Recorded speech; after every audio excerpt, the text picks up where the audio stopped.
She drowned her 5 children in 1 hour after feeding them breakfast in 2001. Her name is Andrea Yates, and from an outside perspective, she lived a perfect life, graduating as valedictorian of her high school, excelling in her career as a registered nurse, and being married to a NASA engineer named Rusty Yates. But behind her perfect image was a woman who suffered from severe depression and constant thoughts of ending her own life. The couple were devout evangelical Christians and said they were determined to have as many children as God would allow. But after their 4th child in 1999, Andrea's depression resurfaced as Rusty found her chewing her own fingers and attempting using medication. He rushed her to the hospital and she was given antidepressants, but soon after release, Rusty found her holding a knife to her throat, pleading for death. After a series of nervous breakdowns and psychiatric hospitalizations, she was diagnosed with postpartum psychosis. Her psychiatrist warned Rusty not to have any more children as it would guarantee psychotic depression. This advice was ignored, and Andrea was pregnant with her 5th child 7 weeks later. She gave birth in 2000 and seemed to be doing well until her father passed away the next year. She began ripping at her hair and refusing to eat, causing her to become hospitalized again. She was treated by a second psychiatrist who advised Rusty to not ever leave his wife alone, but he ignored this advice and left her alone for short periods of time, saying this would improve her independence. On June 20th, 2001, Rusty left for work at 9 a.m., leaving her alone to watch the children during breakfast. Rusty's mother, Dora Yates, had been scheduled to arrive an hour later to take over for Andrea. As soon as Rusty left, Andrea filled her bathtub with water and began drowning her kids, one by one. She started with her youngest sons, Paul, Luke, and John, and carefully laid their bodies in her bed after she was done. She then drowned her daughter Mary, who was an infant, and left her floating in the tub.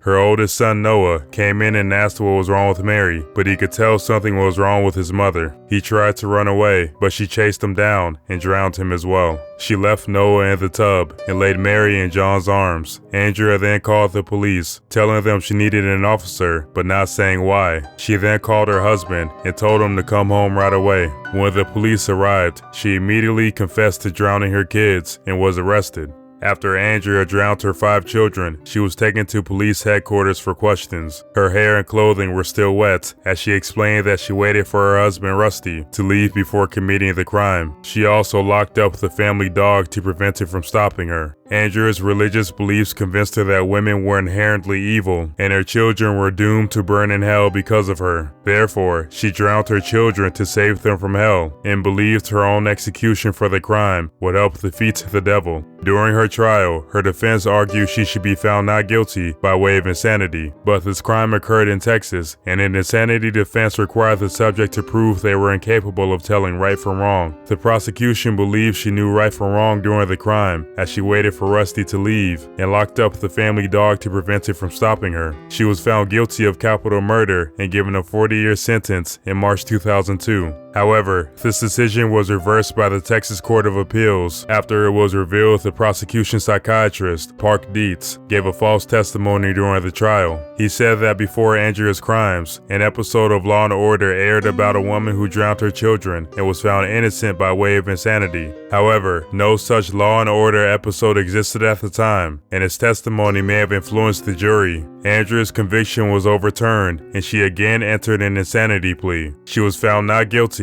and now resides in a low-security mental hospital. Every single year, Andrea has the opportunity to request her release from the hospital, and every time she declines, choosing to continue treatment. Andrea misses her children every day, often watching homemade videos of them. It's truly unfortunate when mental health isn't taken seriously and these tragedies happen. Let me know your thoughts in the comments, and follow me for more true crime content.